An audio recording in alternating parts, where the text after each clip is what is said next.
5 o'clock. I will call the meeting to order. Thank you for coming tonight, and please stand with me for the Pledge of Allegiance. I pledge allegiance to the flag of the United States of America and to the republic for which it stands, one nation, under God, indivisible, with liberty and justice for all.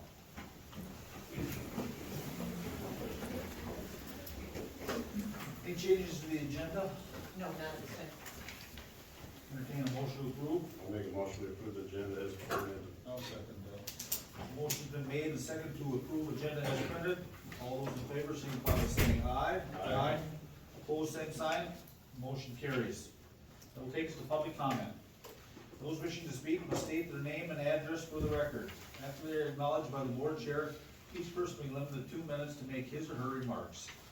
Steele County is committed to respectful behavior in its work environment and in its boardroom. Speakers should show dignity and respect towards others.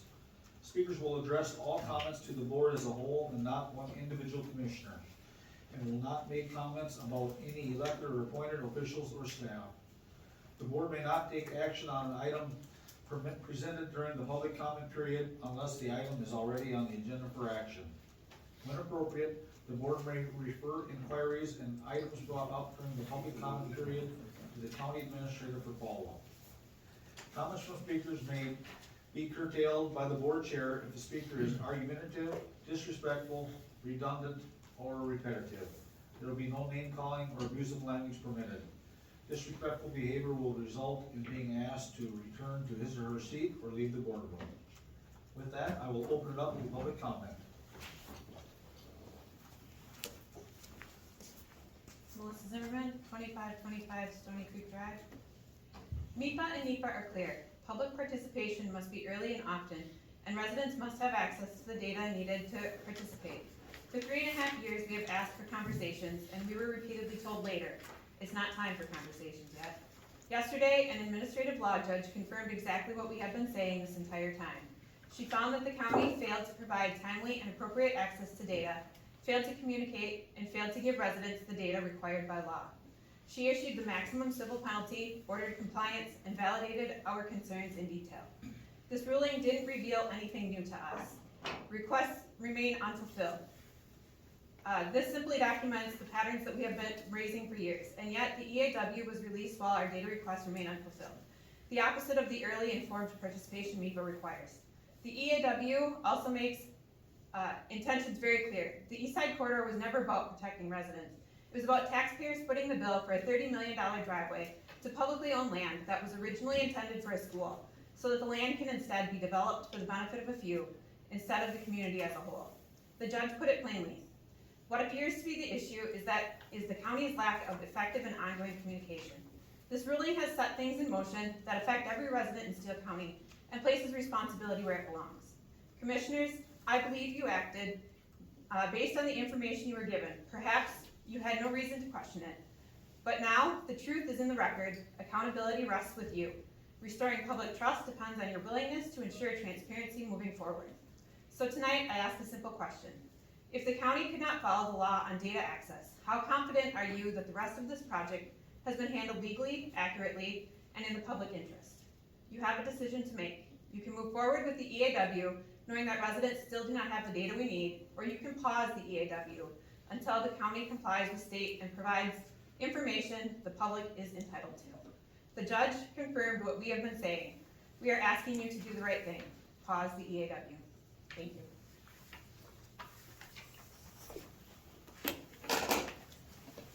Hi, Alistair Hunter, 210 North Oak Avenue, apartment 306.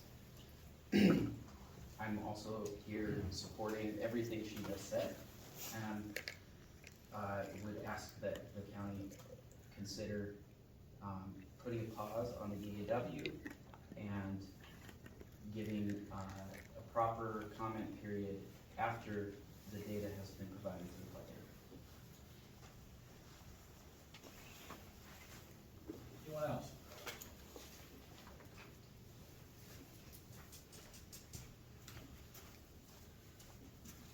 Jeannie Pickner, 1818 Southeast 24th Avenue.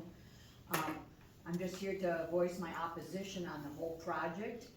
I feel that from the very beginning that the public comments have not been heard and, taken into account. And, for one instance was where they wanna begin the route is on making a new road. I believe they're naming it 29th Avenue, when just a mile down the road, there's a 34th Avenue road ready to use. And it's hardly being used now, we can use that versus starting a new road. I'm against building more roads, taking up farmland. And I also question who's in charge of this project now that we don't have a permanent county engineer for a while. So that's just my question. Anyone else?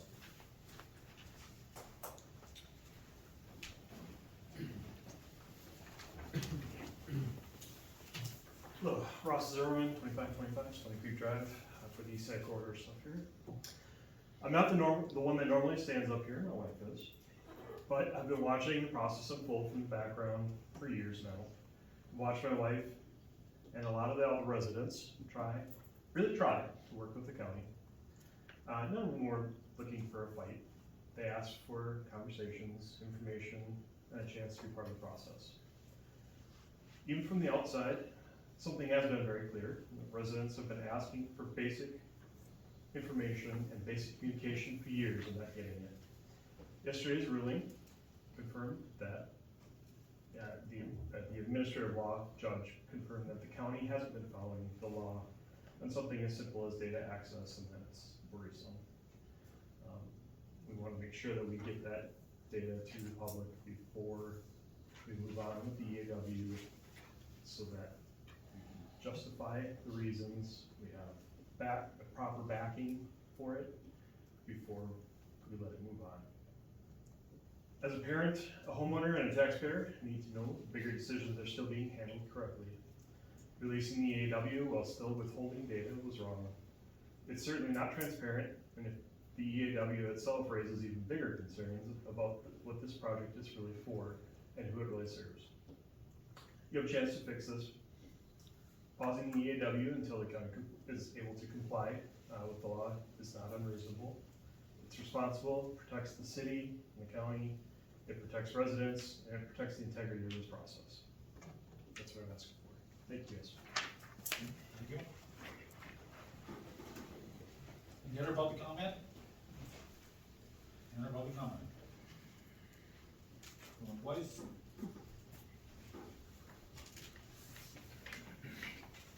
Hi, I'm Tatum Zimmerman from 2525 Stony Creek Drive.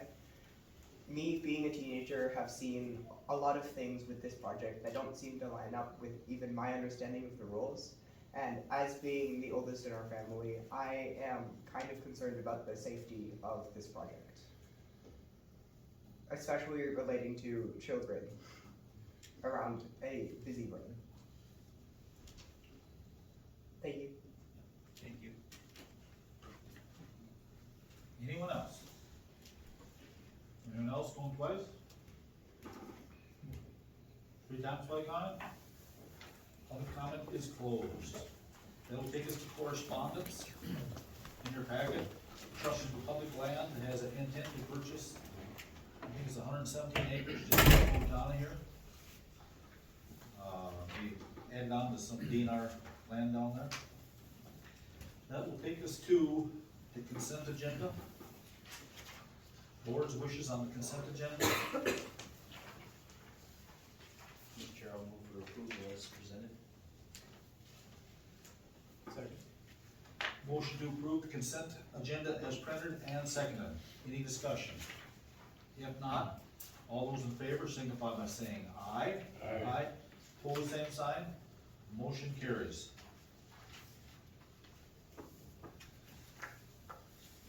That will take us, we will jump to the general agenda for number 19. Adopt resolution 2025-53. Gina, take us on that. Good evening, Commissioners. Before you this evening, I bring 2 resolutions. The first resolution is regarding the 2026 through 2028 union contract for our certified peace officer unit, which is our licensed deputies and investigators. Some of the highlights of the new contract are that it's 3 years. Cost of living adjustment on January 1st of each of those years. Bargaining unit members move from sick and vacation to PTO with a one-time opt-out for current employees. Christmas Eve is recognized as a full holiday. Life insurance is increased to $50,000. Employees and the county cost share, the premium for Minnesota paid leave, and modest uniform allowance increase in year 1 and 2 of the contract. Senior deputy. And, the back of the line. And adding the senior deputy classification.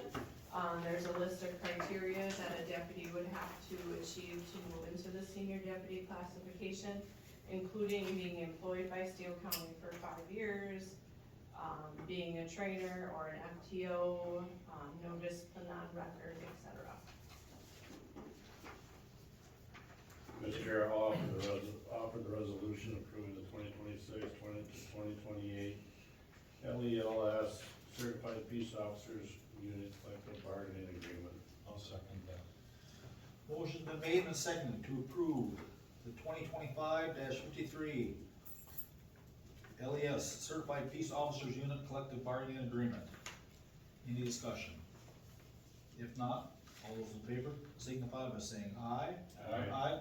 Opposed, same sign, motion carries. That will take us to resolution number 2025-54. All right, so the second resolution this evening is also for an LELS group. This is for our licensed sergeants in the sheriff's office. You'll notice that many of the elements are the same as the resolution we just talked through. So again, this would be a 3-year contract for 2026 through 2028. Cost of living adjustment January 1st of each year of the contract. Bargaining unit members may opt to convert from sick and vacation to PTO, recognizing Christmas Eve as a full holiday, increasing life insurance to $50,000.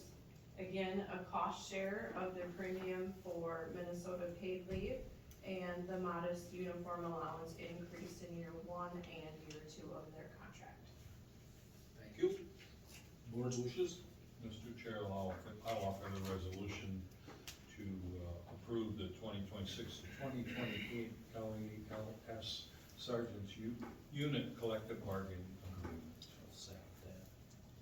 Motion's been made and seconded to approve the resolution 2025-54, approving the 2026 to 2028 LES Sergeant Unit Collective Bargaining Agreement.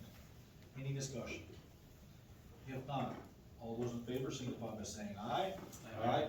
Opposed, same sign, motion carries. Thank you. Good job, Chair. We will go with number 21 here, resolution 2025-55 to approve aggregate resource mapping. So, Mr. Chair, members of the board, this matter was taken up in our Land Use and Records Committee. The committee is bringing it forward for board discussion, specifically for additional information regarding how the information might potentially be used. Amber Brooks, your planning and zoning director, did some additional research and is here to share with the board what it would mean for the county to adopt this resolution. So I spoke with the DNR, and they said that the mapping is completed, and then if we do the resolution, then we would just have to consult the DNR aggregate maps and data when updating land use plans and or issuing conditional use permits. But it's not, basically we have to recognize the presence of the aggregate, even if other community priorities ultimately take precedence over it. Okay. Any questions from the board?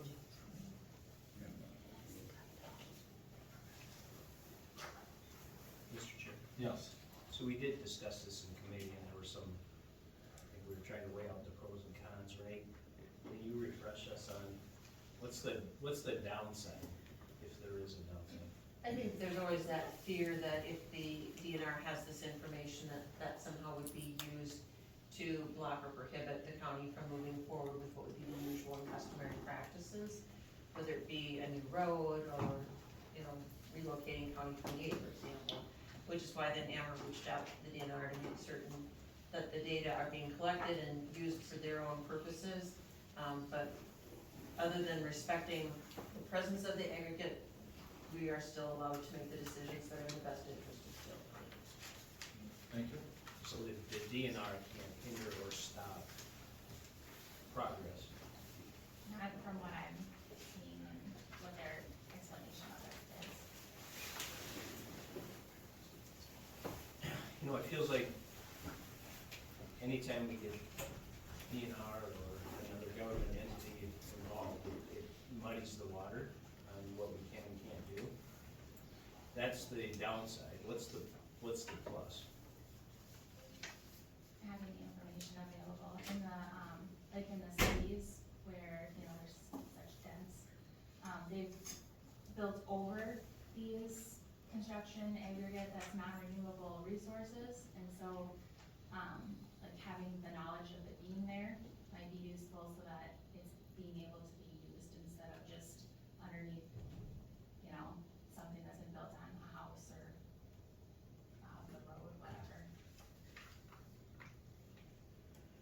So in no way it doesn't take away the landowner's authority or decision-making on their land? If, you know, let's say that, so they come in and map this and they identify there's gravel resource or aggregate underneath this land. It doesn't hinder or prohibit a landowner from doing what they want with their land. Not from what I can see, Not from and it what- might give them even more opportunity, because if they know that there's aggregate under there and someone wants to come and take it out for them, they might, you know, be able to There's a value. still kind of do that. So it's just more information. But they've had soils maps since the 1960s that show this over the whole state already, so this is, Why do we need this? you know, I looked at them back in the 80s, so, yeah, I'll just leave it up, I don't know. I don't see much of that myself. Board's wishes on that matter, or more questions?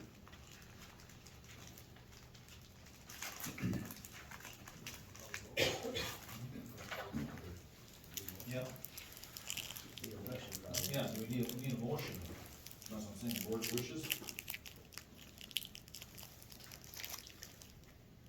Board's wishes, How is this being funded? through the state. Yeah, the state wants it. Excuse me? The state, Okay, we're sure of that. Okay, and on us. I just didn't want to fall back on our taxpayers. So if I do not hear a motion on it in a second, we will die on the floor. It says on the bottom here, 20 counties have passed a resolution to join the aggregate resource and mapping program and are currently pending funding. Yeah, they choose up to 6 a year to go and do, and, 19 counties have already been mapped.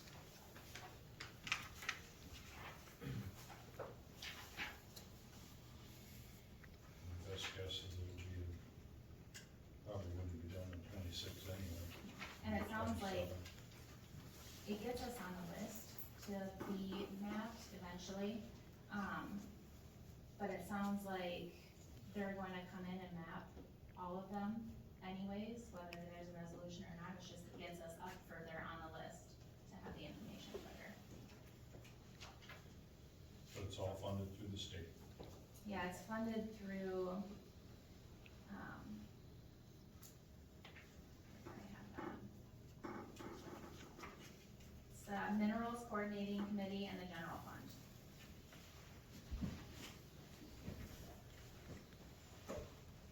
Board's wishes. It says here in the resolution too, that the county must consider the protection of identified and important aggregate resources in the county's land use decisions. Yeah, that's what I asked them about, and they had responded with the email that I have in here.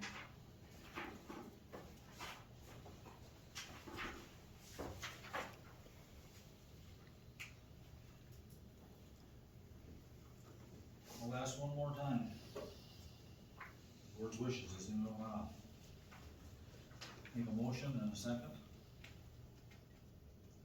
If not, thank you, Amber. Guys on the table.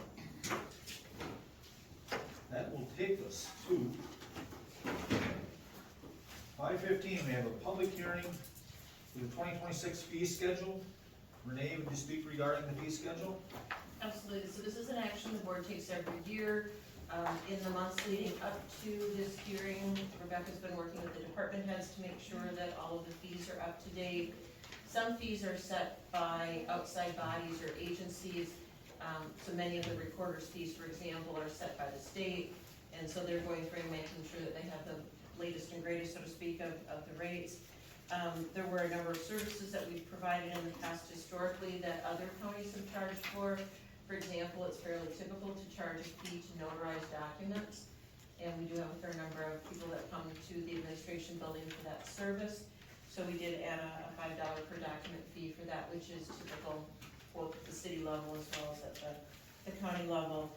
So in your packet, you'll see a red line copy of the proposed 2026 fee schedule with the updates or changes. So the far right column shows the new rate. We now actually have some emergency management related fees that had never been memorialized in our fee schedule. And then again, some clarification on a couple of line items. So this evening, the board is required to take public testimony with regard to the fee schedule before it formally acts upon the proposed recommendation. Okay. So I will open the public hearing, and I will also open it up for the public testimony on this. Anybody? I'll make a motion to open it to public hearing. Second, motion been made, second, open for public hearing. All in favor, signify by saying aye. Aye. Pose same sign, motion carries. Now I will open it up for public testimony. Anybody wishing to speak? You state their name and have the podium. Anyone wishing to speak? If not, I will close the public hearing. Any further board discussion? I'll make a motion to close the public hearing. Motion been made second to close the public testimony. All in favor, signify by saying aye. Aye. Pose same sign, motion carries. Any board discussion? Mr. Chair, I just want to comment that the fee, when we don't like raising the fees, they appear to be in line with small inflationary increases to help cover costs. I didn't see any that jumped out at me as being raised at an exorbitant amount or out of line. They're just, like I said, relatively small increases in some of these areas and not all areas, so it appears to be in line. Okay. No, it's, I didn't count them, but there's hundreds of things that the counties do here, it's page after page, so.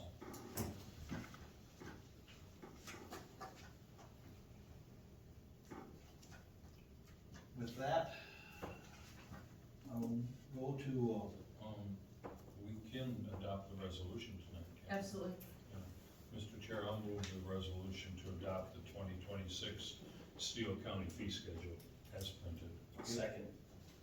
motion's been made and seconded to adopt the 2026 fee schedule as proposed. Resolution number 2025-52. Any discussion? If not, all those in favor signify by saying aye. Aye.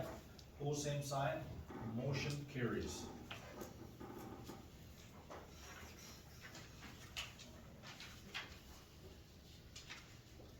Mr. We Chair, I will don't see. jump it. ahead. Please, thank you.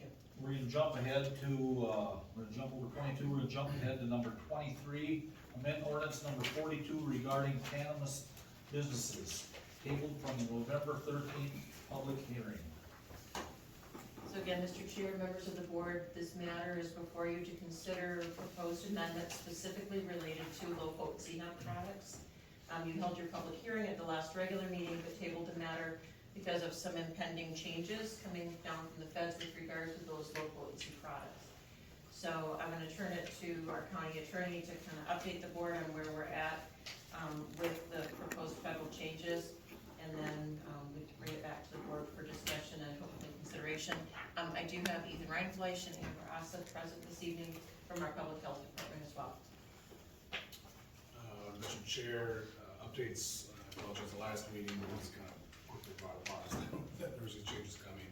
But after a review of the federal legislation, it appears that the ban on hemp products will not be implemented for another year. And so my opinion, that was at last meeting, that you pause regulation. I would change that opinion to encourage you to regulate until, as allowed by law, until the federal regulations are figured out or implemented, because it does have this, approximately a year wait before there will be an impact on Minnesota's laws. The Office of Cannabis Management is moving forward with issuing licenses. Ethan just sent me an email just from them now that they are moving forward with issuing licenses for the sale and manufacture of low potency hemp edibles, even though there is this impending federal law. So again, the Minnesota law allows this board to issue ordinances or pass ordinances that would further restrict the sale, use, the sale of cannabis products. So in that light, our ordinance that is proposed does comply with state statute. There was a request at the last board meeting for a memorandum regarding imposing restrictions for places of worship and regulating cannabis. You should have a copy of my memo outlining that answer. Ultimately, it's really is unclear. It's a, it can be done. There are counties that have done it. But from my perspective, my recommendation is to not impose restrictions related to places of worship, because doing so would essentially be interpreting the state statute to essentially saying that children gather there, and so that is a reason why. And while it may be allowable under the law, to me it brings, invites challenges. Other counties have not adopted that, which would be, so 3 counties in our area have adopted it, which would be Dodge, Fillmore, and Freeborn. Most of the others, Goodhue, Houston, Mauer, Olmsted, Rice, Wabasha, Seacom, Winona have not. I am taking more of the approach of the statute is specific into what can be restricted, such as parks, those type of areas. And so I would say that it's more of an exclusive than inviting additional regulation. However, this board can choose to do whatever ultimately is your decision, but that is my advice. Do you have any specific questions? You told us we could be more restrictive, but now you're saying, but you don't wanna do it. Correct. I mean, that's your decision as a legislative body. I'm an executive branch official, and so I can give you advice as to what I think is appropriate. You don't have to follow that advice. And my advice on this issue is more, if I give a strong opinion as to it, my preference would be not to impose restriction, but it's not a strong preference. Like, I'm not gonna be sitting here saying that you shouldn't do it, and we're gonna get sued if you do that. I'm just saying it invites,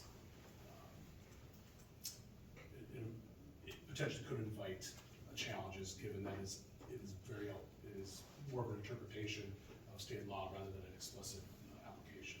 So just to be real clear, it's not that you can be more restrictive, however, you can interpret places where children are present to include churches, but those are not the amendments before the board this evening. The amendments before the board relate to low potency hemp products and are the 21+ retail establishments. If the board wants to include further changes to limit or add churches as places where children may be present in the setback, that requires separate amendments, a separate hearing, and a separate process. That is not on the table for you. So again, it's not that you're being more restrictive, you are just simply interpreting places where children are present to include churches. So you can't add extra feet, you can't make it bigger than what the state maxes are. So again, before you right now is merely the proposed edits in your packet related to low potency. If it's the board's direction to consider additional changes, that will have to be a separate matter and properly noticed, a new public hearing and that sort of thing. Okay, thank you for that clarification. Any questions from the board? I'm looking for clarity. So the law does allow us to do that. I understand it's not in front of us this evening, but it doesn't say you can, it doesn't say you can't. What it Right. says is you can limit and set setbacks up to a max Yep. for places where children may be present. Yep. So you're making the distinction in your opinion as the elected body that churches are places where children are regularly present, and you would then be utilizing that interpretation as the basis for a subsequent modification. So it's not churches, it's the mere fact that children are present that allows you to include churches. And places of worship. No, it is where children are present. That is the only latitude you have within statute when it comes to setting those restrictions.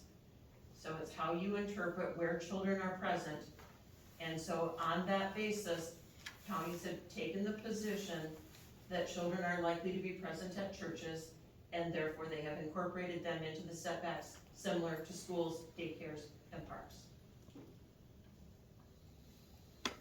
Well, we do have several churches, I don't think not only just in Owatonna, that have daycares and preschools and, Well, that's my point. And they're already That covered. last week. Yeah, and they're already covered. but I understand where she's coming from. It's not just the structure, it's where children are present. Sure. We can talk about the semantics, but the point is, children are present at, we can make the argument that children are present at churches and places of worship, therefore, we could include that in the setbacks. But not tonight, because that's not in front of us. Correct. Perfect. Thank you. Yes, and so if you do want that direction, my recommendation is to formally ask us to do so, and we will draft that. And they did not get your memo because it went into RUIPA, which is not applicable, Oh, yeah. so they don't have that. Okay, I'm sorry. So when do we make that formal request to answer this? The mere fact that you're giving direction this evening is where we'll go from that. I'll work with Ethan to begin preparing the draft. We would then schedule it for public hearing, based on where we're at. It probably won't be until January, but we'll certainly get the draft ready to go and get the public hearing scheduled. And certainly we can vote or discuss it as a board and at that. Perfect. Thank you. Any other questions? If not, in front of us is to, I'd be looking for a motion to approve the ordinance number 42, regulating cannabis business. Mr. Chair, I will move the amended ordinance number 42, regulating cannabis businesses. Do you have a second? Second by Commissioner Glenn. Any discussion?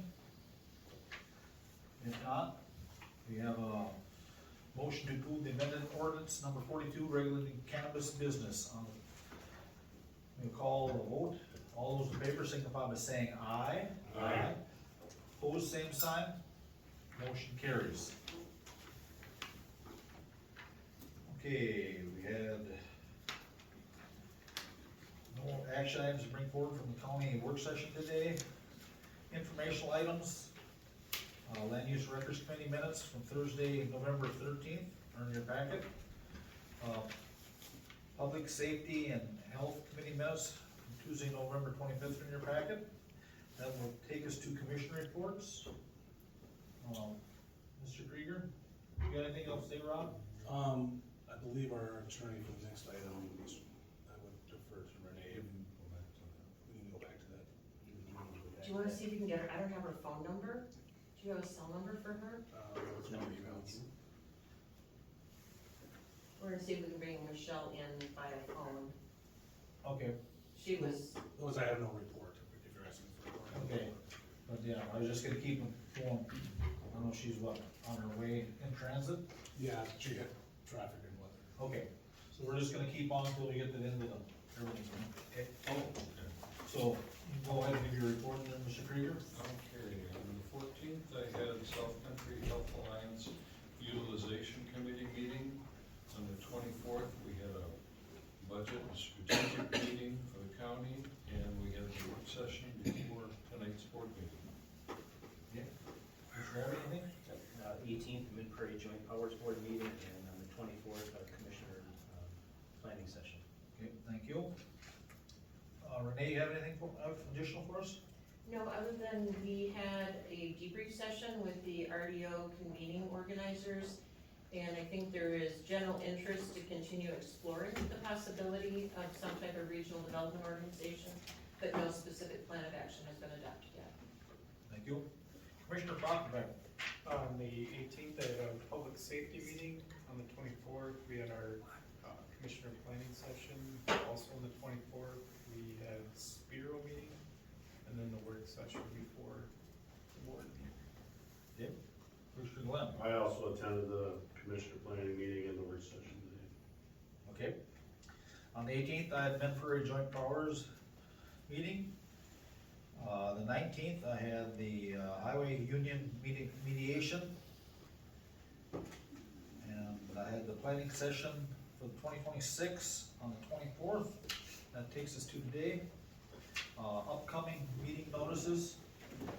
Public Works Committee, Monday, December 1st, 10 a.m. in the Public Works Facility. Internal Central Services, Tuesday, December 2nd, 8 a.m. in the boardroom. Property and Maintenance Committee, Thursday, December 4th, 8 a.m. in the boardroom.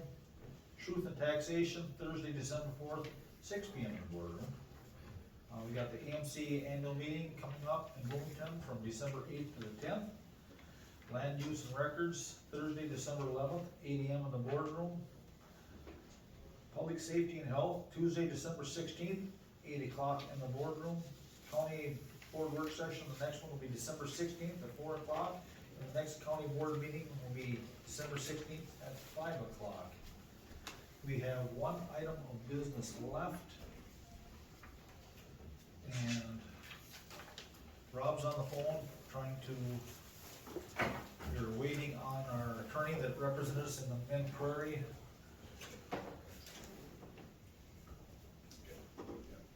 She's 3 minutes away now. Would ask if maybe the board would be willing to take a brief recess. Have to, We need a motion to take a recess?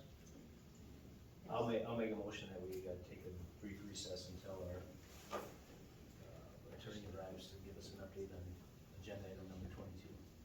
second? Second. Motion's been made, a second to take a brief recess until our attorney for the Minn Prairie, our next item of business comes up. All those in favor, signify by saying aye. Aye. Pose same sign, motion carries.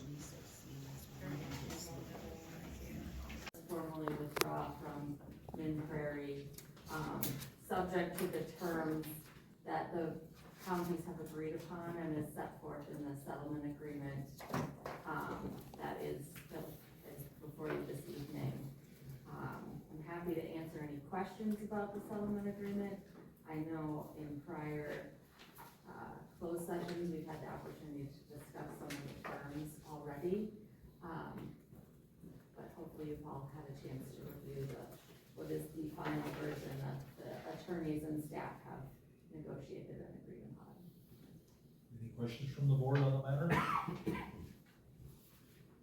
When you say attorneys and staff, I know the answer I'm gonna ask you. Yeah. Was that the other counties' reliance on their coming to the table on this, like this is? Yes, agreed so upon? both the county attorneys for Dodge and Waseca have represented that these are the terms that their clients are in agreement with. And, effectively this is a revision of some of the provisions in the joint powers agreement. It's a bit of a deviation from what the joint powers agreement would provide upon withdrawal of a county. And we feel that they are favorable in terms of a fair and reasonable resolution of Steele County's withdrawal. As far as, Mr. Chair, as far as number 7 on the dispute resolution, do you think that's sufficient with the red? Oh,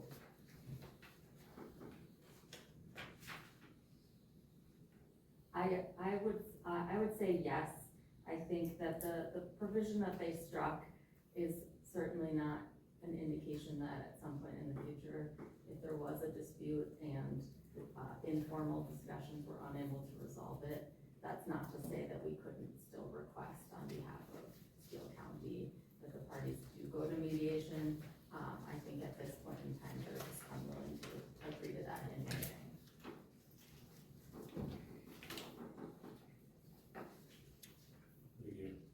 Any other questions? Mr. Chair, I have a question on 3E. So the division of physical assets shall be accomplished as follows. Question is, would it behoove us to work that out now? Or, I know I don't want to stall the process because a lot of work has happened to get us to this point. It seems rather ambiguous, for lack of a better term. So I think we accounted for that. I mean, some of the division of assets is simply gonna play out in connection with the organizational transition. And I suspect that what Administrator Fry and the Executive Director of Mid Prairie negotiate will likely be something that's suitable for the parties. I mean, I think that there's probably, other than the assets mentioned here, there's probably not a significant number, but I'm going to defer to Administrator Fry on that point. Well, can you clarify, because I thought at one point we wanted to have at least a conversation with the executive director around the computers. Some of them are aging off, all of them have to be wiped of any Steele County data. There isn't a market for used computers of any significance, but there could be some benefit, particularly to employees of Mid Prairie that get hired by Steele County if they can continue to use the equipment. So was that specifically discussed with Rachel and Paul? And again, is there a firm refusal to even have a conversation about computers? Well, I attempted to speak with them directly about some of these points a number of times, but they preferred to handle the negotiations in writing. This was one that we initially pushed back on and said that this might be premature to actually try to resolve all the physical assets at this time, not knowing fully what the operational transition would look like. But this seemed to be one that they were insistent upon sticking with their proposed language for. Any other questions? No, I don't want to belabor the point, but it seems like it's something we want to resolve. I know there's a lot of give and take in these negotiations, and it's taken that to get to this point. Certainly appreciate all the work that's gone in on both sides. I'm wondering if it would behoove us to just clarify that little point. That's the only thing that really jumped out at me, but that's a board decision. And I'm gonna answer that. I'm gonna give you this advice on this, that this agreement goes to the heart of the issues that Steele County as a whole, through our closed meetings and the information that's been provided to the board, accomplishes the ultimate goal here, which is moving forward of our own human services department. And so, while I appreciate the attention to detail, there are some things that, as Michelle has pointed out, have been more difficult than others to work out. And the ultimate biggest item that comes out of this agreement is that Steele County is withdrawing from Minnesota Prairie County Alliance with agreed to terms that are outside the joint powers agreement that are favorable to Steele County and Steele County residents. And so, as with any settlement, there are gives and takes, and go down the path of physical assets more than is completely necessary when we have a agreement that in some favors Steele County. And I did reach out to Dave Purcell, our IT director, and we have a plan to provide that equipment. So I think ultimately it's not a deal breaker. Again, it was a question, it was more, where's the opportunity for conversation regarding assets that really have no value to Mid Prairie after we leave the organization, but if that's something that's important to them, so be it. We do have another plan for it. So I would concur with Rob's assessment that this really does capture the most critical elements of our ability to remove ourselves from this organization, stand up our own human services department, and protect the investment that the taxpayers have made in the organization. Now, I was in the negotiations with the other county commissioners on this. I always stated, you know, we're not asking for anything more, we just, what's fair? And I'm going on the other commissioners that they were, you know, we're doing what's fair. This addresses the biggest part of the issues where we wanted, so we can move forward, but, you know, I'm just going that we'll be treated fairly. Well, and if I can just add something, Mr. Chair, I think the statements have been made that Mid Prairie wants to work to make this an equitable, transition, and I have every confidence that Tara and Renee can come to some decisions that will work out for both parties. Any other comments? If not, board's wishes. Mr. Chair, I will move the resolution and settlement agreement with Dodge and Waseca counties regarding Steele County's exit from Mid Prairie. Second. Motion's been made and second to approve the resolution and settlement agreement with Dodge and Waseca counties regarding Steele County's exit from Mid Prairie. Any further discussion? If not, all those in favor signify by saying aye. Aye. Pose same sign. Motion carries. Thank you very much. With that, that will conclude our meeting here tonight. Make a motion to adjourn. Motion to adjourn. Second. Seconded. All those in favor signify by saying aye. Aye. Meeting adjourned. Thanks for coming, everyone.